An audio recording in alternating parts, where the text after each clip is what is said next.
खेल पूरा पलट गया। इसराइल के दोस्त अमेरिका को आखिरकार रशिया और चाइना ने घुटने टेकने पर मजबूर कर दिया और इसराइल के दोस्त अमेरिका ने इसराइल को बीच समंदर में लाकर आखिरकार धोखा दे ही दिया। गाजा के अंदर 44वें दिन भी इसराइल और हमास के दरमियान जंग जारी है और आपको बता दें कि जितनी बर्बादी इसराइल को हवाई बमबारी करके फलस्तीन के अंदर करनी थी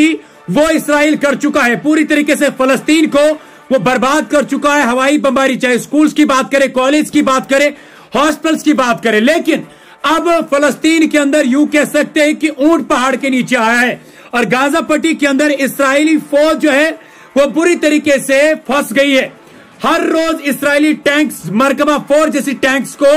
गाजा पट्टी के अंदर हमास के द्वारा उड़ाया जा रहा है और वही हर रोज इसराइली फौज जो है हमास के हाथों मारे जा रहे हैं। लेकिन गोदी मीडिया और इसराइल से बिका हुआ मीडिया कभी ये खबर आपको दिखाएगा नहीं, क्योंकि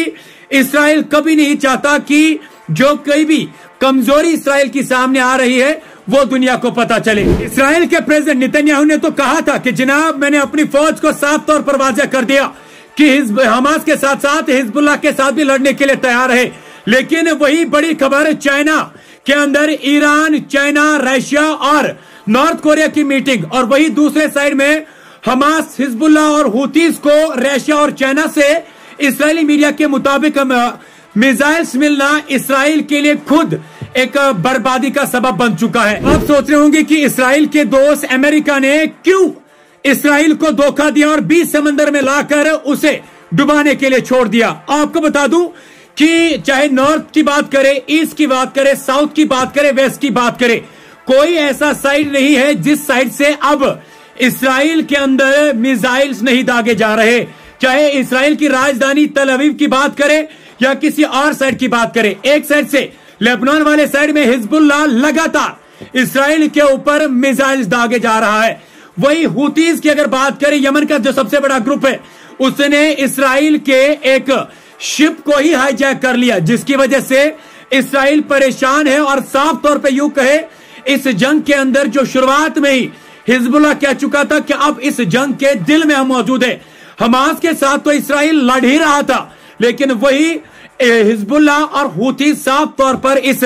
जंग के अंदर अब फ्रंट पे लड़ते हुए नजर आ रहे हैं। ये साफ यहां से जाहिर होता है कि आखिरकार इसराइल को ईरान ने घुटनों पर टेकने के लिए मजबूर कर ही दिया। आपको याद होगा कि हमास ने शुरुआत में ही कहा था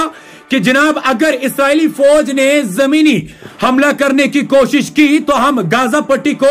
इसराइली फौज के लिए कब्रिस्तान बनाएंगे और आज वही स्थिति गाजा पट्टी के अंदर बनी है। भले ही इसराइल ने पूरे गाजा पट्टी और वेस्ट बैंक को हवाई बमबारी करके पूरी तरीके से बर्बाद कर दिया, लेकिन आज स्थिति वो बनी है कि गाजा पट्टी के अंदर जो इसराइली फौज जमीन पर है उनके बंकरों के अंदर जाकर हमास जो है लगातार इसराइली फौज को मारे जा रहा है और जिसकी रिपोर्ट इसराइली मीडिया और साथ ही साथ में जो गोदी मीडिया है वो दिखाने से कतरा रही है। रिपोर्ट्स के मुताबिक रशिया और चाइना लगातार हमास को हथियार देता रहा और उसकी वजह से अब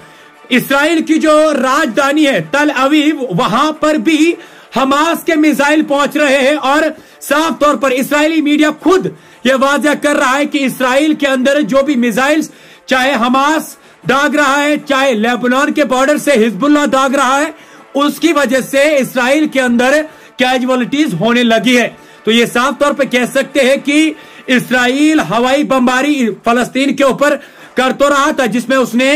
यूं कह सकते कि निहत्थे बच्चे, बुजुर्ग और औरतों का कत्ल किया, लेकिन जमीन पर इसराइल इस जंग के अंदर बुरी तरीके से फंस गया है। बड़ा झटका तो इसराइल के प्रेसिडेंट नेतन्याहू के लिए यह है कि अब इसराइल के समर्थन में कोई भी मुल्क खड़ा नहीं है और आपको बता दूं कि इसराइल के जो प्रेसिडेंट है अब वो ये भी सोच रहे हैं कि जनाब किसी भी तरीके से अब कोई सीज फायर हो जाए, क्योंकि लगातार बैक टू बैक जो है हर एक तरफ से इसराइल के ऊपर हमले हो रहे हैं, जो गोदी मीडिया रिपोर्ट्स में नहीं दिखा रहा है। और आपको बता दूं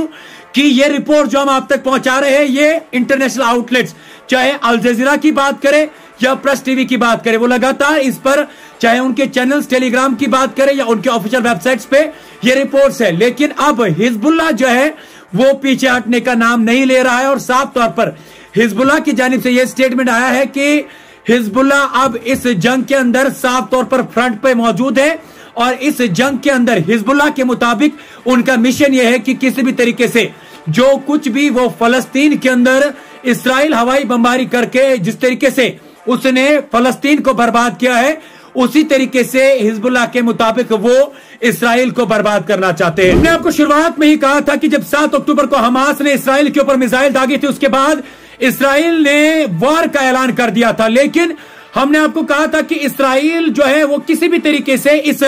जंग में अभी सामने नहीं है, केवल वो हवाई बमबारी करके निहत्ते बुजुर्ग, औरतें और बच्चों का कत्लेआम कर रहा है, जिसका रेशो अगर अभी तक देखे या जिसकी तादाद देखे, इस गाजा पट्टी के अंदर अभी तक 15,000 से ज्यादा निहत्ते फलस्तीनियों का कत्ल जो है इस्राइल कर चुका है, जिसमें 5,000 से ज्यादा बच्चे हैं, 4,000 से ज्यादा खवातीन है और बुजुर्ग मौजूद है। और अब अगरचे इस्राइल जो है जब जमीन पर जंग शुरू हुआ, चूंकि इस्राइल ने फलस्तीन को, गाजा पट्टी को, वेस्ट बैंक को पूरी तरीके से हवाई बमबारी करके तबाह कर दिया, जिसमें उसने निहत्ते बच्चे, औरतों का कत्ल किया। लेकिन अब जब फलस्तीन में कुछ रहा ही नहीं और अब जंग की बारी जमीन पर है, तो इस जमीन पर इस्राएली फौज जैसे ही एंटर हुई, वो हिजबुल्लाह, हमास, हुथीज के हाथों इस जंग के अंदर साफ तौर पर मारे जा रहे हैं। और इस्राएली मीडिया खुद इस बात की तस्दीक कर रहा है कि अभी तक 300 से ज्यादा, एज पर ऑफिशियल रिपोर्ट्स के मुताबिक, इस्राएली फौज जो है हमास, हिजबुल्लाह और हुथीज के हाथों मारे गए हैं।